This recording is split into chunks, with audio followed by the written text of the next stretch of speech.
तो दोस्तों इस कहानी को सुनने से पहले आप अपने कान में हेडफोन जरूर से लगा लेना, क्योंकि ये कहानी अगर आप अकेले में सुनते हो तो ही बेटर होगा, नहीं तो आसपास से एक दो चप्पल सीधे आकर आपके मुंह पर भी लग सकती है। और ये कहानी छोटे बच्चों के लिए तो बिल्कुल भी नहीं है। कहानी की शुरुआत में हम एक बहुत ही खूबसूरत डेस्टिनेशन को देखते हैं। चारों तरफ हरे भरे पहाड़ों के बीच मौजूद नदी के ऊपर बहुत सारे हाउस बोट बने हुए थे। इस जगह पर लोग शहर के शोर शराबे से दूर छुट्टियां मनाने और मछली पकड़ने के लिए आया करते थे। और इस पूरे जगह को हीजिन नाम की एक लड़की अकेले चलाया करती थी, जो कि कुछ भी बोल नहीं पाती थी क्योंकि वो बचपन से ही गूंगी थी, जिस वजह से वहां आने वाले टूरिस्ट उसके साथ कई बार बहुत गलत भी किया करते थे। खैर, जिनको भी इन सब चीजों को बर्दाश्त करने का आदत हो गया था, और तो और अब तो वो इन गंदे कामों के लिए पैसे भी लेने लगी थी। आज सुबह जब जिन उठती है तो उस जगह पर हायून नाम का एक गेस्ट अपने बेड और सारे सामान के साथ वहां आता है। जिन इशारे से उसे अपने साथ आने को बोलती है। जिन उसे अपने साथ अपने फ्लोटिंग बोट पर लेकर जाती है और फिर बोट पर एक बैटरी रखकर उसे नदी के ऊपर बने एक तैरते हुए घर के तरफ ले जाती है। वहां पहुंचकर वो हायून का सारा सामान नीचे उतारती है और फिर अपनी बोट लेकर वहां से वापस लौट जाती है। उसके जाने के बाद हायून अपने बर्ड को बोट हाउस में टांग कर खुद घर के अंदर चला जाता है। वहीं जिन अपने एक गेस्ट को चाय और उसके जरूरत का सारा सामान देकर वहां से अपनी बोट लेकर निकल जाती है। फिर जब रात होती है तो जिन फिर से अपने कस्टमर के लिए जरूरत का सामान उनके बोट तक डिलीवर करने के लिए जाती है। लेकिन जब वो अपने कुछ गेस्ट को कॉफी दे रही थी तो उनमें से एक गेस्ट जिनको अपने साथ बोट पर बने केबिन में लेकर जाता है और उसके साथ गलत करने लगता है और फिर थोड़ी देर के बाद वहां से बाहर आ जाता है। इधर दूसरी तरफ हम देखते हैं कि हायून अपने साथ उस बोट पर एक गन लेकर आया था और वो जिन को उन लोगों के घर से निकलते हुए देख लेता है। जिस आदमी ने जिन के साथ गलत किया था वो अपने दोस्तों से जिन को पैसे देने को कहता है, लेकिन वो लोग जिन को पैसे देना नहीं चाहते थे। खैर, जिन उनसे कुछ नहीं कहती और गुस्से में वहाँ से जाने लगती है तो उनमें से एक आदमी जिनके मुंह पर पैसे फेंक देता है, जो कि नदी में गिर जाती है। खैर, जिन उन पैसों को नदी से उठाकर अपने घर ले जाती है और उन पैसों को सुखाने लगती है, जिनका घर उसी नदी के किनारे बसा हुआ था, जिस नदी में वो अपने फ्लोटिंग होटल का कारोबार करती थी। अब हम वापस से उस आदमी को देखते हैं जिसने जिनके साथ गलत किया था। वो फ्लोटिंग हाउस के किनारे बैठकर टॉयलेट कर रहा था। तभी नदी के नीचे से एक हाथ निकलकर उसे नदी में खींच लेती है। खैर, गिरने की आवाज सुनते ही उसके दोस्त वहां आकर उसे बचा लेते हैं। अब हम वापस से जिनको देखते हैं वो हायून के बोट पर जाती है और उसे देखकर वहां से चुपचाप वापस अपने घर चली आती है। नेक्स्ट मॉर्निंग जिन अपनी बोट लेकर अपने फ्लोटिंग गेस्ट हाउस की साफ सफाई करने चली जाती है। वो साफ सफाई करते करते थक जाती है तो वो वहीं सो जाती है। अब हम दो लोगों के डेड बॉडी को देखते हैं और तभी हायून की एकदम से नींद खुलती है, क्योंकि ये डेड बॉडी को हायून अपने सपने में देख रहा था। ये डेड बॉडी किसकी थी इसके बारे में हमें आगे की कहानी में पता चलेगा। जिन जब हायून के घर के पास आती है तो वो देखती है कि कल रात उसने जो खाना उसे दिया था हायून ने उसे अब तक नहीं खाया है और वो बैठकर रो रहा है। उसे रोते हुए देखकर जिन बस उसके बारे में ही सोचने लगती है कि वो भला क्यों रो रहा है। दरअसल हायून ने अपनी वाइफ और उसके बॉयफ्रेंड को एक साथ देखने के बाद उन दोनों का मर्डर कर दिया था, इसीलिए वो पुलिस से बचने के लिए भागकर यहाँ आ गया था। सुबह से शाम हो जाती है और वो हायून को देखती रहती है। फिर रात के वक्त हम हायून को अपनी गन से खुद की जान लेते हुए देखते हैं, लेकिन तभी कोई उसके हाउस बोट के नीचे से उसे कुछ चुभाता है, जिससे डर कर हायून की गन नीचे पानी में गिर जाती है। तभी हम वहाँ पर से जिनको गुजरते हुए देखते हैं, जिससे हमें ये पता चलता है कि हायून की जान बचाने के लिए जिन ने उसे स्क्रू ड्राइवर चुभा दिया था ताकि वो घबरा कर अपना गन पानी में गिरा दे। नेक्स्ट डे हायून अपने फ्लोटिंग हाउस में लगे तार को अपने पिलास से काट कर निकालता है और फिर उससे एक फिशिंग हुक बनाकर नदी में फिशिंग करने बैठ जाता है। थोड़ी देर के बाद जिन वहाँ आती है तो देखती है कि हायून ने अपने फिशिंग हुक में चारा डाला ही नहीं था, इसीलिए वो उसके फिशिंग हुक में चारा लगा देती है ताकि कोई मछली उसमें फंस जाए। जिन हुक लगाकर जैसे ही वहाँ से जाती है। हायून बाहर आकर देखता है तो उसके हुक में मछली फंस चुकी थी, लेकिन हायून उस मछली को हुक से निकाल कर आजाद कर देता है और नदी के किनारे जिन को अपने घर में बैठकर झूला झूलते देख उसके लिए एक वायर से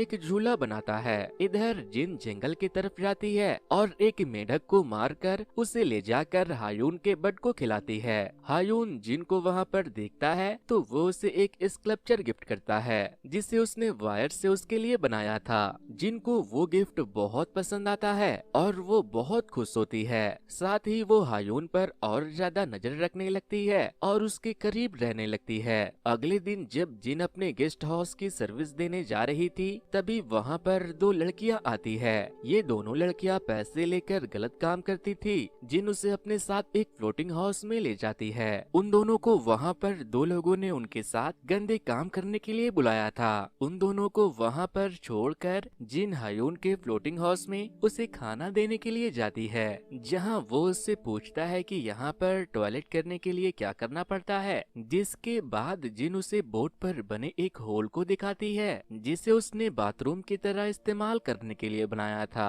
हायून वहाँ बैठकर हल्का होने लगता है और साथ ही वो अपने पास वाली बोट पर उन लड़कियों को अपने कस्टमर के साथ पैसों के लिए लड़ाई करते हुए भी देखता है। थोड़ी देर के बाद बारिश शुरू हो जाती है, इसीलिए हायून अपनी बट को अपने घर के अंदर ले जाता है और जिन अपने घर से बैठकर उसे देखकर शराब पीती रहती है। फिर एकदम से वो उड़ती है और शराब लेकर हायून के फ्लोटिंग हाउस पर चली जाती है और फिर वहीं बैठकर शराब पीने लगती है। हायून भी उसके बगल में आकर बैठ जाता है। जिन उसे शराब पीने के लिए देती है, लेकिन हायून शराब पीते पीते जिन के साथ जबरदस्ती करने की कोशिश करने लगता है और उसके कपड़े भी फाड़ देता है, लेकिन जिन उसे धक्का देकर पानी में गिरा देती है और खुद वहाँ से अपने बोट को लेकर भाग जाती है। थोड़ी देर के बाद एक वैश्या वहाँ पर आती है और जिनसे उसे हायून के पास लेकर जाने को कहती है, क्योंकि हायून ने उसे वहाँ बुलाया था। जिन उसे लेकर जाना तो नहीं चाहती थी, लेकिन इसके लिए वो उसे पैसे देने वाली थी, इसीलिए वो उसे हायून के पास ले जाकर छोड़ देती है। लेकिन हायून उस लड़की के साथ कुछ भी करने से मना कर देता है और बस उससे बातें करता है।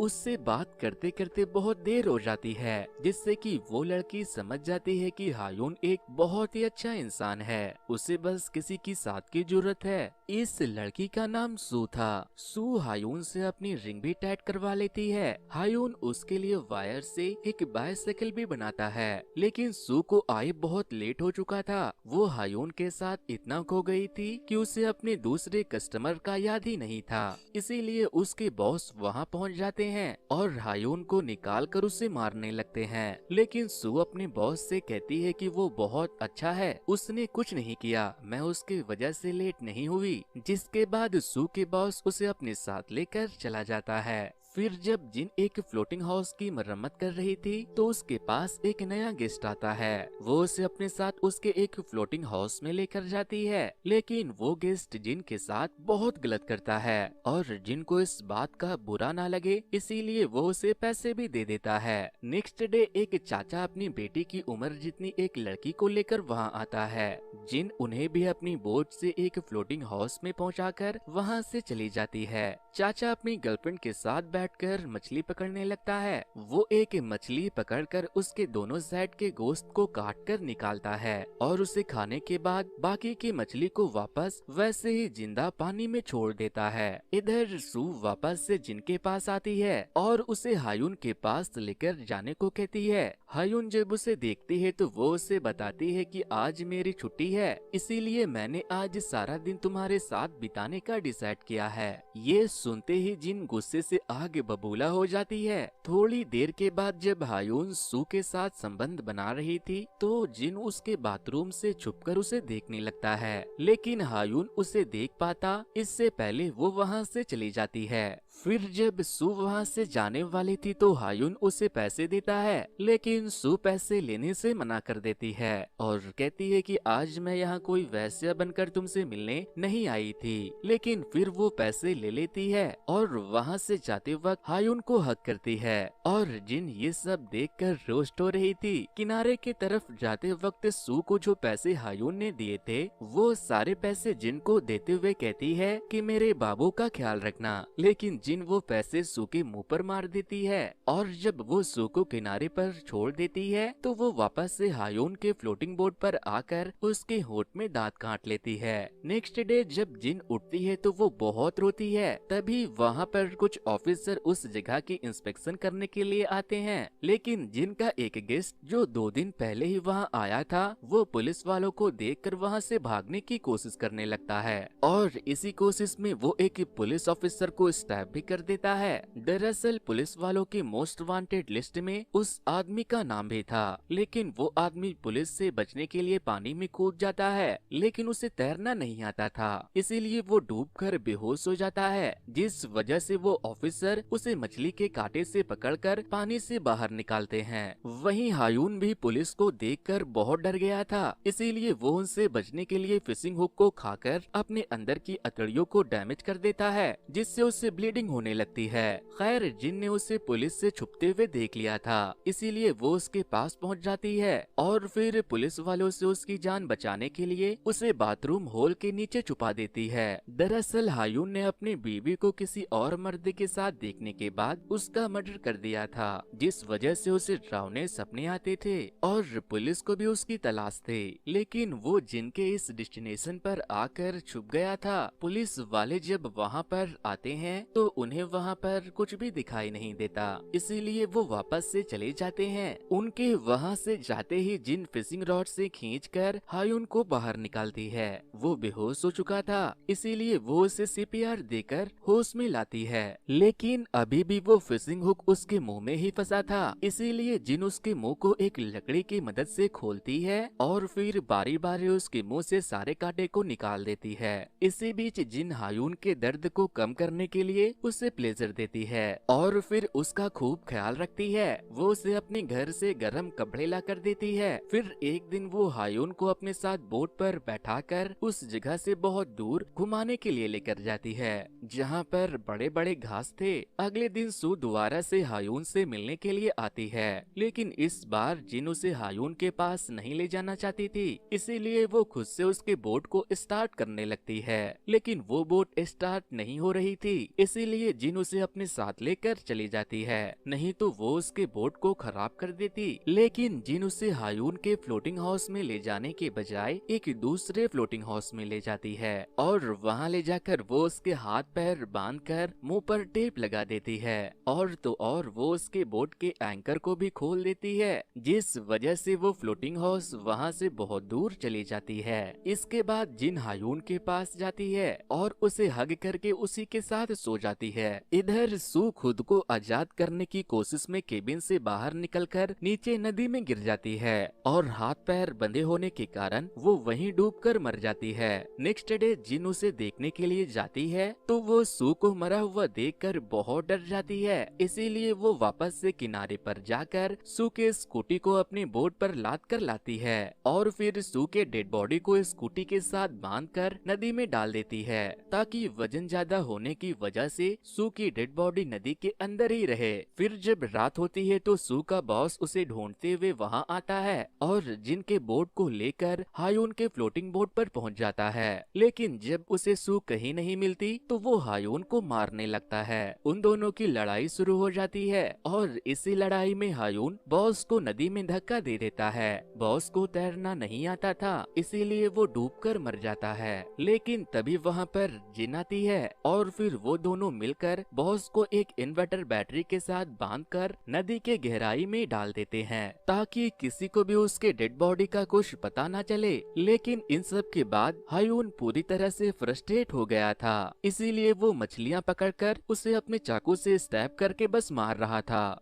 फिर उसके कांटे में एक मछली फंसती है जिसे उस चचा ने आधा खाकर जिंदा छोड़ दिया था। हायुन भी उसे नहीं मारता और जिंदा छोड़ देता है। उसे परेशान देखकर जिन उसे उसे हक करती है, लेकिन वो उसके ऊपर गुस्सा करने लगता है, जिसके बाद जिन उसके बट को पिंजरे के साथ नदी में डुबा देती है। जिसके बाद हायून गुस्से में वहाँ से जाने के लिए अपना सामान पैक करने लगता है। जिन उसे रोकने की कोशिश करती है तो वो उससे कहता है कि मैं तुम्हारा पति नहीं हूँ। जिसके बाद जिन अपने बोट को लेकर वहाँ से चली जाती है ताकि हायून वहाँ से जाना पाए। लेकिन रात के अंधेरे में हायून अपने फ्लोटिंग बोट से एक ड्रम निकालकर उसके जरिए तैरते हुए वहाँ से निकलने का डिसाइड करता है, लेकिन उसकी ड्रम छूट जाती है और वो डूबने लगता है। खैर वक्त रहते जिन वहाँ पहुंचकर उसे मछली के कांटे से पकड़कर उसकी जान बचाकर उसे वापस से उसकी फ्लोटिंग बोट पर ले आती है।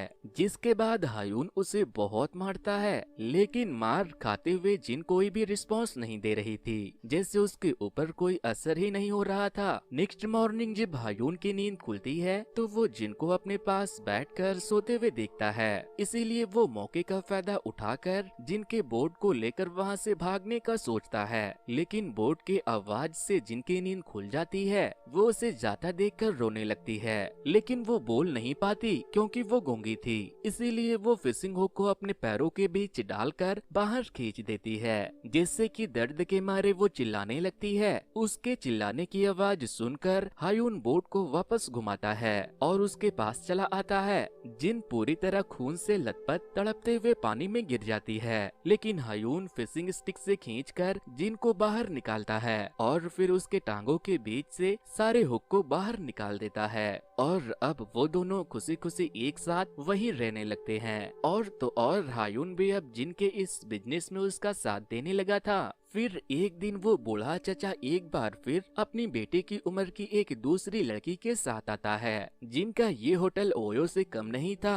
वो बूढ़ा अपनी कीमती वॉच को फ्लोटिंग हाउस के किनारे रखकर मछलियाँ पकड़ने लगता है। उसके कांटे में जैसे ही एक मछली फंसती है, उसे देखने के एक्साइटमेंट में उसकी गर्लफ्रेंड के पैर से बचकर उसका घड़ी नीचे नदी में गिर जाता है, जिससे कि चाचा गुस्से में अपनी गर्लफ्रेंड को एक थप्पड़ भी लगाते हैं, क्योंकि चाचा की वो घड़ी बहुत कीमती थी। जिसके बाद चाचा अपने एक आदमी को कॉल करके वहाँ पर डाइवर्स को भेजने के लिए कहता है। हायून और जिन की जब नींद खुलती है तो वो नदी के अंदर से कुछ डाइवर्स को सू की स्कूटी और उसकी डेड बॉडी को निकालते हुए देखती है। इन डाइवर्स को चाचा ने अपनी घड़ी निकालने के लिए बुलाया था। उन्हें वहाँ देखने के बाद जिन अपने बोट में एक होल करके बोट से इंजन को निकाल कर हायून के फ्लोटिंग हाउस में अटैच कर देती है और फिर एंकर को निकाल कर उस फ्लोटिंग हाउस और हायून के साथ उस जगह से बहुत दूर चली जाती है ताकि पुलिस उन्हें पकड़ ना ले। अब हमें कुछ दिनों के बाद हायून को नदी के किनारे जाते हुए दिखाया जाता है और तभी हम जिन की बोट पर उसकी डेड बॉडी को देखते हैं। दरअसल जिन उस दिन अपनी बोट के साथ ही